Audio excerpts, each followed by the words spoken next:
Magistrado, bienvenido. Recordarle que tiene 5 minutos de exposición libre. Si no puede concluir en esos 5 minutos, 2 minutos adicionales para que concluya. Pasados los 7 minutos, entonces pasamos a una ronda de preguntas que no debe pasar de 15 minutos. El reloj comienza a correr. Puede hacer uso de la palabra. Primero quiero darle las gracias a Dios Todopoderoso, como cristiano católico que soy, y en segundo lugar al Consejo de la Magistratura que me ha permitido ser preseleccionado en el grupo. En la sala de espera estaba pensando que iba a entrar en un recinto sacro, como dice Unamuno, donde siempre impera la inteligencia, en el caso del Tribunal Constitucional también, donde se debate los derechos jurídicos y de las personas. En tal sentido, vengo como un sacerdote jurídico a presentarme como Alexis Gómez Gerardino, oriundo de Puerto Plata, licenciado en Derecho, licenciado también en Lenguas Modernas, con la facilidad de hablar 5 idiomas, con un doctorado realizado también en República Dominicana, con especialidad en violencia de género en España, de especialidad en interpretación constitucional en la Escuela de la Magistratura de Perú, en interpretación de derechos humanos. También he hecho diversas especialidades como derecho de autor, magistrante de lingüística, entre otros. Mi aval también soy profesor de Derecho Constitucional por más de 9 años de la Escuela Nacional de la Judicatura en materia de interpretación constitucional, en las diversas universidades, también en Derecho Constitucional. Soy juez por más de 15 años, ingresé al sistema judicial a través de un concurso de oposición como juez de paz en Boca Chica, luego fui ascendido como juez de la Cámara Penal en materia de liquidación, luego ascendido también a la tercera sala penal de la provincia de Santo Domingo. Posteriormente llegué a la presidencia de juzgado de trabajo y actualmente soy juez de la Corte de Apelación de Trabajo. En resumida, esa ha sido mi trayectoria brevemente, que he tratado de hacerla en menos de los 5 minutos, para ser preciso y conciso y ponerme frente a ustedes a cualquier pregunta. Muchas gracias, magistrado. ¿Alguien por aquí o por aquí? Senador Reinaldo Pérez. Muy buenos días, magistrado. Muy buenos días. Ha hecho referencia a usted que es profesor de interpretación constitucional.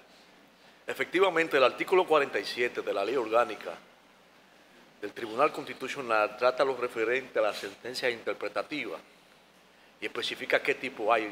¿Usted puede abundar sobre ese particular? En el Tribunal Constitucional, tanto la Ley Orgánica como el Tribunal Constitucional ha emitido ya varias sentencias sobre sentencia interpretativa. A mí me llama la atención una de las sentencias que emitió en el caso de Indotel, donde hace referencia, esa fue en el año 2014, 13-14, hace referencia a la sentencia interpretativa, a la sentencia aditiva, a la sentencia exhortativa en algunos casos, pero en el caso de interpretativa el Tribunal Constitucional tiene la facultad de interpretar la norma y darle el alcance donde el ciudadano o donde en algunos casos el legislador ha emitido una decisión. El tribunal lo que hace es que le da el verdadero alcance que quiere llegar a la sociedad y la interpreta. Le da que ese es realmente la esencia del Tribunal Constitucional. Primero, ser el guardián máximo de la Constitución y darle la verdadera interpretación a la Constitución. Normalmente las normas, en este caso las leyes, podría ser también el decreto o reglamento emitido por los distintos órganos del Estado. Cuando se emiten, empiezan los juristas a hacer diversas interpretaciones. Ante esas interpretaciones, el sello definitivo lo pone el Tribunal Constitucional, que es la ratio decidendi. En esa ratio decidendi del Tribunal Constitucional da por establecido lo que debe ser entendido en la colectividad, en la comunidad jurídica del sistema jurídico dominicano. Gracias. Pregunta por aquí. Sí. Buenas tardes. Buenas tardes. Me apaga esto. Buenas tardes, señora Alexis Gómez. Muy buenas tardes, distinguida. Dijo usted en su presentación que usted tiene una especialidad en violencia de género, entre las tantas especialidades que ha hablado aquí. Eso es correcto. Bien, a lo largo del tiempo, ¿usted cómo evalúa la sostenibilidad del abordaje que se han hecho al tema de violencia de género desde el aspecto jurídico, y cuáles son las debilidades en el abordaje de la misma en términos procedimentales? El tema de género y el feminicidio es un tema complejo, extremadamente complejo. Es una especie de una endemia, pero no de República Dominicana, sino es a nivel mundial el problema del feminicidio. La Procuraduría General de la República ha tomado algunas directrices como política criminal, que por cierto soy profesor de política criminal en la Universidad AP, y he visto las políticas criminales que ha ido tomando el Estado a través del Ministerio Público, en este caso de la Procuraduría General de la República. Dentro de su política ha sido ser fuerte, la prisión, sobre todo de aquellos hombres agresores o supuestos agresores en algunos casos, pero cuando veo las estadísticas me doy cuenta que la política no ha sido tan efectiva. Porque mientras más aprieta, entonces más feminicidios se cometen. Es impresionante, es una problemática. En esa situación, yo particularmente, cuando he leído las decisiones de los Estados Unidos, me doy cuenta del caso de Brian Dunga. Y él planteó ante un juicio lo que en la psiquiatría se denomina el fMRI, que es un problema cognitivo en el sujeto. Entonces, hay personas en la sociedad que tienen un problema que son psicópatas. Eso significa, ese fMRI determinó que no son recuperables. Es cierto que dentro de la política criminal, en el caso del Código Procesal Penal, se puede apreciar que el juez de la ejecución tiene un espíritu de reinsertar al interno a la sociedad. Y eso debe ser el norte de la política. Sin embargo, lo que plantea Dungan es que hay psicópatas que no son recuperables. Y pone el ejemplo, en ese caso, una persona mata 16, cumple la pena, vuelve a la sociedad y vuelve y mata 12. Y en este caso, mujeres. El asunto es complejo. Yo lo que planteo es que el problema solamente está enfocado a los hombres. Pero tenemos un lastre que viene caminando porque mata a la mujer, se mata a él, pero viene una infancia huérfana creciendo con un dolor, con una angustia, con una represión contra la sociedad, que tarde o temprano cumplirá los 18 años, será adulta. Pero la política criminal de esos menores, por ejemplo, que han llegado y que han tenido rabia contra el Estado y contra la sociedad, no están en tratamiento en los niños. De manera que debe ser una política en conjunto, una política como lo ha estado haciendo la Procuraduría, de sensibilizar a los hombres, sensibilizar a las mujeres a no quedarse calladas, pero también una política hacia los infantes mediante un tratamiento. Políticas de prevención. Una política de prevención. En las escuelas, en las universidades, eso debe ser una prioridad nacional, porque en los Estados Unidos y en otras naciones hay más muerte de mujeres que de tránsito. Y eso es impresionante. Eso no es un problema dominicano, nada más. Es un problema de una gran parte de los países del mundo. De manera que yo pienso que el Estado dominicano, y en el caso de la política criminal, debe tomarse en cuenta esos factores de los hombres, de algunos mediante el FMI, que los psiquiatras saben a lo que me estoy refiriendo, y de detectar esas personas psicópatas. También una política a favor de los menores que se encuentran desprotegidos en ese sentido, y una política no solamente contra los hombres, sino a favor de mujeres y hombres también, preventiva, de manera preventiva. Gracias.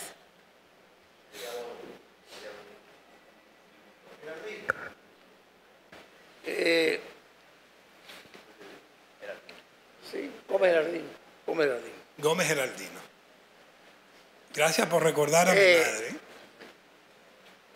Yo como jovencito, me recuerdo de algunas cosas que me han contado los viejos. Sí. Los viejos me han contado cosas. Una de las cosas que me han contado es que existía lo que se llamaba antes, y todavía existe, el recurso de revisión. Cuando surgen, por ejemplo, documentos nuevos, votos. Existía, por ejemplo, también, no existían los jueces de la ejecución. No existía el juez de la ejecución de la pena. Hoy existe el juez de la ejecución de la pena. No existía el juez de la ejecución de la sanción. Hoy existe el juez de la ejecución de la sanción. Se trata de crear, de institucionalizar, de alguna manera crear por ley el juez de la ejecución civil para dirimir aquellos conflictos, sobre todo en las ejecuciones.